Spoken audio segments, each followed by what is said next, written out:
Hey child, and welcome back to my channel. Hello there, darling. So I just recorded this wig video. I don't know what order the videos are going to go up because I'm just real behind, but since I was cute and that only happens every so often now, I figured I'd make a video. So the last time I talked to y'all about my weight loss surgery was in July of 2021, and at the end of the video I said that would be my last update on my surgery, and some people was like, no, don't do that, we want to know what's going on. Well, if you haven't figured out by now, the reason I said that in that video was because I had just found out I was pregnant. So it would no longer be a journey of just me losing weight. It would be a journey of pregnancy and how my pregnancy is impacted by my weight loss surgery. So in this particular video, I'm gonna let you know what's going on with me on the day that I'm recording this. I am 22 weeks pregnant. So I'm gonna tell you what my journey has been like so far, how my weight loss is going, how it is impacting me and the baby. And then I gave you all the opportunity on Instagram and on the YouTube community tab to ask me anything you want. And if I don't answer it already, I'll try to get to it at the end of the video. So if you wanna know all my tea, what's going on with me and my baby, did that rhyme, boss? Then keep on watching. For all that beautiful bean footage. Ting. Hey, child.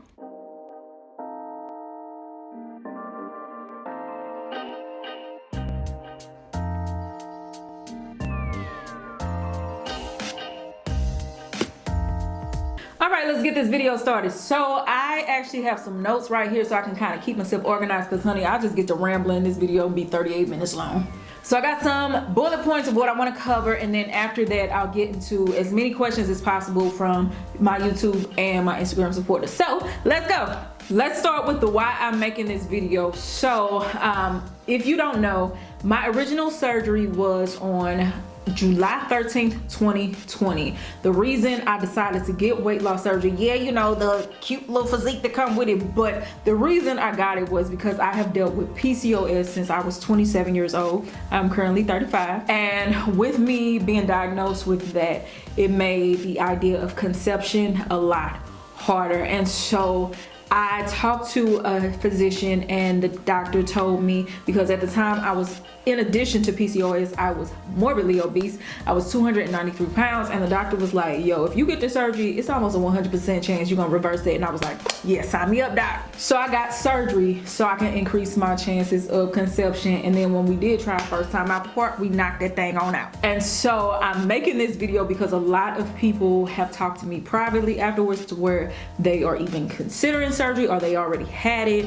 and they've been following my journey to kind of get some inspiration or kind of know what to expect. And so since I have shared so much of my journey, I want to make sure I give the reality of what it has been like and what it could possibly be like for you. Now keep in mind, everybody's journey is different, honey, but I wanted to give you a real perspective of what it has been like, especially since y'all have been following me on this journey for over a year now. So that is why I'm doing it, just so y'all can keep in touch. So we talked about why I got surgery. I got it because I wanted to be able to conceive. I had surgery on July 13th, 2020, that year that we don't like to talk about, honey. Can y'all believe it's been almost 2 years already? But anyway, I got it done July 2020. July 15th, 2021 is when I found out I was pregnant. I had the gastric sleeve surgery because, you know, there's different options. I just wanted to make it clear I had the sleeve in July of 2020. Now the reason I am making that very clear is because, and please pay close attention to this, and this is not about, you know, looking down on who gets what done as far as surgery. Surgery is surgery. But anyway, in talking to my high risk specialist,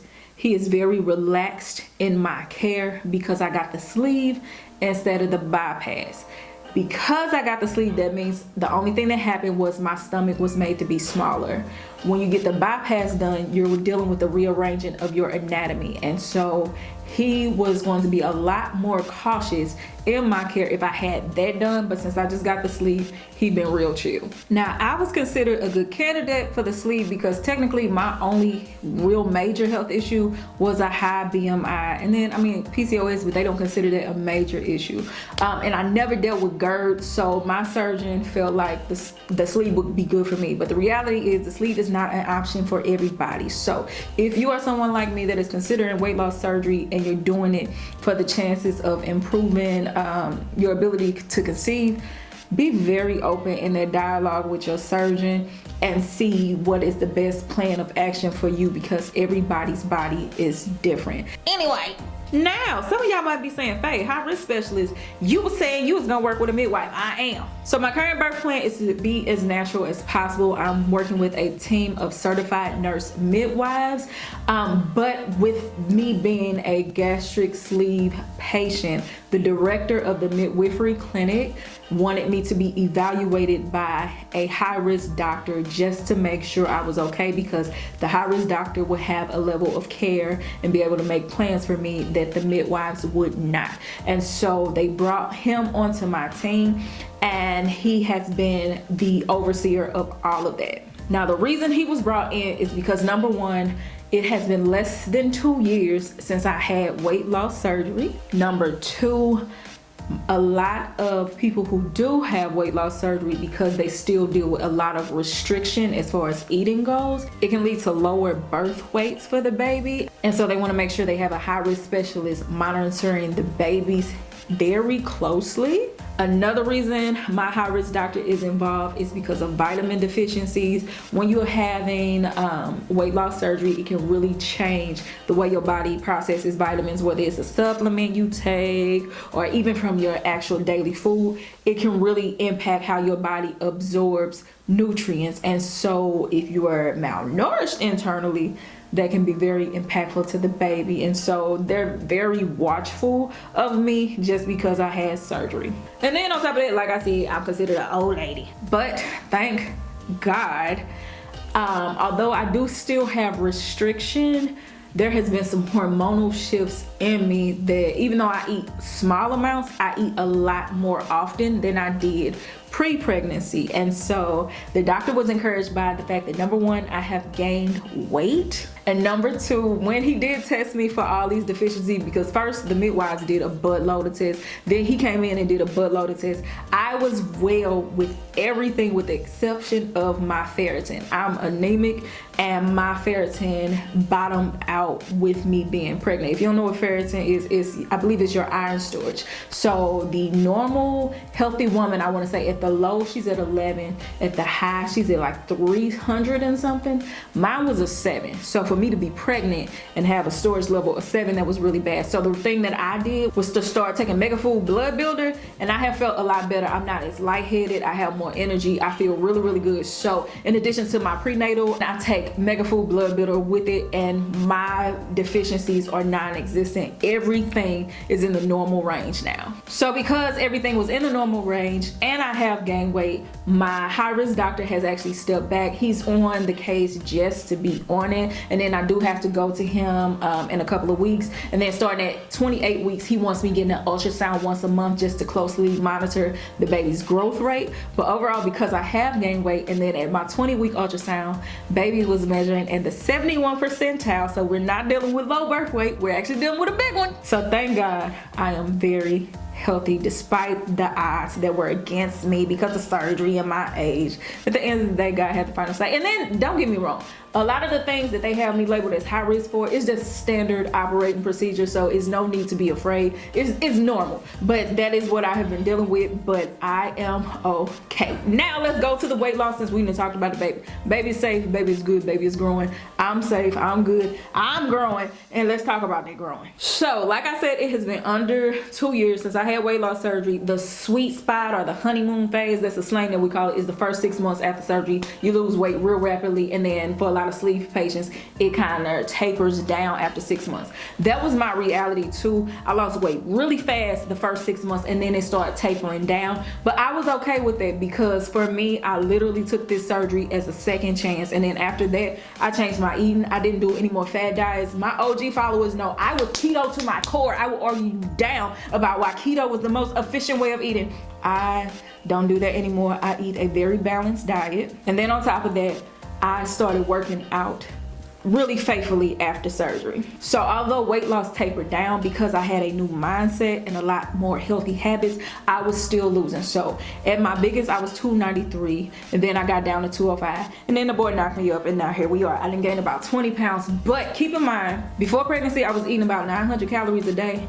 Then I got up to about 1,500. My doctor told me that wasn't enough and I needed to eat more, so I started eating more. But that anemia was whooping my tail, honey. I couldn't do nothing, so I wasn't working out. So I'm eating more, not working out, I started gaining weight. But in my case, they were okay with that, because it meant the baby was also getting from me. So although I've gained about 20 pounds, I'm not mad about it. At the end, I know how to burn it off. I started back working out, so I'm kind of like maintaining or whatever, but that is where I am. I do still have restriction. Like today, my mama bought me a sandwich and I was able to eat 2 bites, including the bread, because I usually don't eat bread, but I have been since I've been pregnant. I ate 2 bites, was stuffed.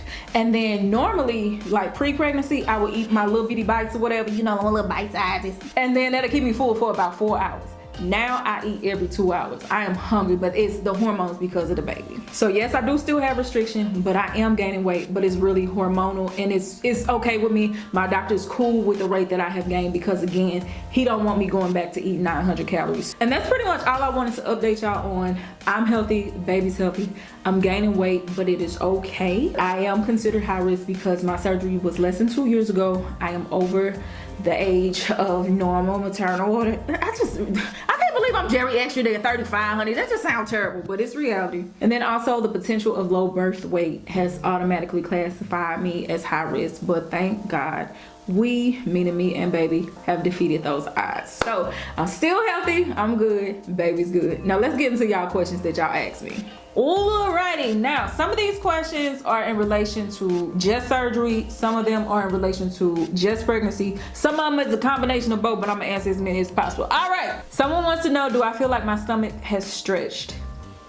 I would say no. If it has, it's very, very little. Like I told y'all earlier, I had a sandwich. It was a beef brisket sandwich. I've been trying to eat more red meat just to help get that iron in addition to that blood builder pill, but I can only eat 2 bites. Now granted, instead of a 4-hour eating gap, it was a 2-hour, but still, in comparison to the average adult, 2 bites, nah, we still little on the inside. Next, would you ever consider revision for your sleeve or a mommy makeover? Mommy makeover, absolutely, because I have loose skin. Things is just, they just not the same from losing 90 pounds. And then after the baby and then after breastfeeding, things really ain't gonna be the same. So I'm getting a mommy makeover and I don't care who don't like it.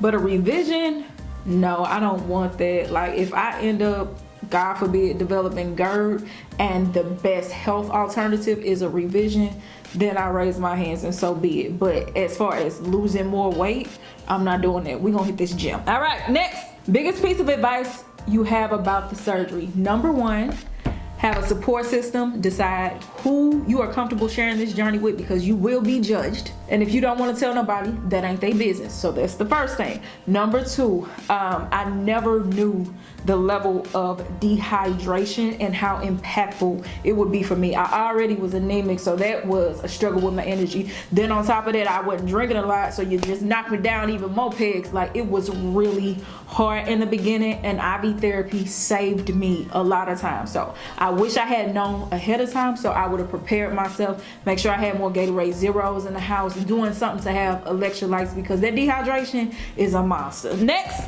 how come you don't qualify for the glucose test? I'm glad you asked that because I forgot to put that in the beginning. All right, so when it comes to the test for gestational diabetes, y'all know that little nasty drink that a lot of mamas drink? I don't qualify for that because it's too much sugar. When people have weight loss surgery, they can deal with what is called dumping, which means if you have an overload of sugar in your stomach go haywire and just like does anything to get it out, whether it's vomiting, whether it's number 2, a combination of both, your body's just like, get it out of me. And so for the glucose test, I would have to drink a large amount of sugar on an empty stomach. Now, I can't even eat bananas first thing in the morning, okay? I will throw up.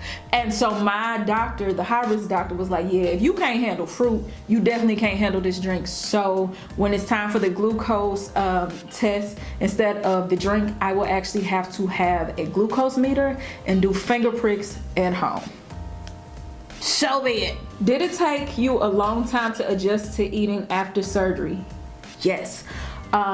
Right after surgery, once I was able to start eating solid foods again, it's like a baby learning to eat all over again. As much as I love me some chicken, my stomach couldn't process it. So a lot of times, like we have this running joke in my family, I ate crab legs almost every day, but that's because that's something my stomach could handle. I couldn't eat shrimp, I couldn't eat chicken. You're not supposed to eat beef. So the thing that I knew I could eat that wouldn't make me feel terrible was crab legs. Honey, my diet was expensive, so it took me months of slowly reintroducing things to my diet, so that my body could adjust. It was a lot. Okay, it was a lot.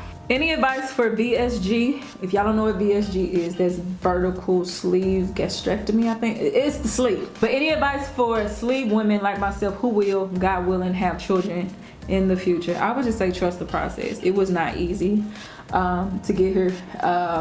Surgery is not an easy out like people think it is. You got a lot of sacrifice, and it's a lot of hard work. It's hard on you physically and mentally. There was a level of anxiety that I dealt with. It was like some emotional, like just up and down that I've talked about in the past. It was a lot, but it was all worth it. So just know that it's a process. It's going to have its difficult moments, but just stay focused and know that what's for you is for you, even if all the odds are against you. Just like my doctor was expecting me to have a small baby, they scanned me, the baby's 71 percentile. So it's just like what's meant to be will be. Just rest in that. Next, do you think that the surgery has assisted with trying to keep some of the weight off during pregnancy? I hope this isn't offensive. I ain't offended. Yes and no. Because with me having cravings, okay, I went through a phase where, if you from the Midwest, you'll understand, I was craving White Castle every day. Me being restricted is the only reason I didn't overindulge, because I couldn't, you understand me? So yeah, I definitely do think that little restriction that's still there is saving me from being even higher than 20 pounds on. All right, next is getting the necessary nutrients in a challenge. In my case, it has not been, like I said, we took the test, all this, they done took so many vials of blood from me, but at the end, they were saying that I was good, with the exception of my ferritin, which I have been rebuilding with the blood builder. But I take my vitamins faithfully, but I did that even before I got pregnant. So by me making sure I stay on top of that, I don't skip out on anything. For me, I have been okay. But that is also because I got the sleeve. I don't know what it would be like if I had to bypass. So keep that in mind. Next, my surgery is next Thursday. By now, it's already done. Congratulations to you. I hope you're recovering well. Was it difficult finding a protein drink you like? Yes, my taste buds shifted after surgery. Everything was nasty. I tried protein water, it was nasty. I went back to Premier protein shakes, it was nasty. Everything was nasty. And as soon as I could start eating meat, I was primarily eating meat. I was eating crab legs. And so I had my apps. At first it was MyFitnessPal, then I went to Noom.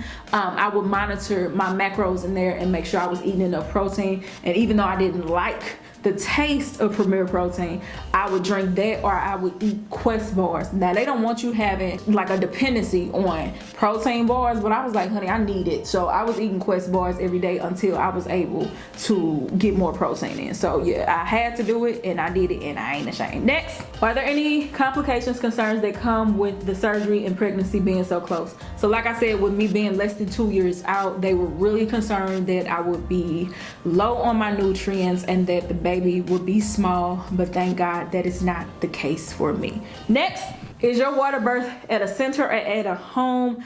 I am having the baby in a midwifery clinic that is inside of a hospital. So just on the off chance something goes wrong, I can go from the midwifery clinic and be on the maternity floor, but my water birth will take place in that midwifery clinic. Next, are you having a girl or a boy?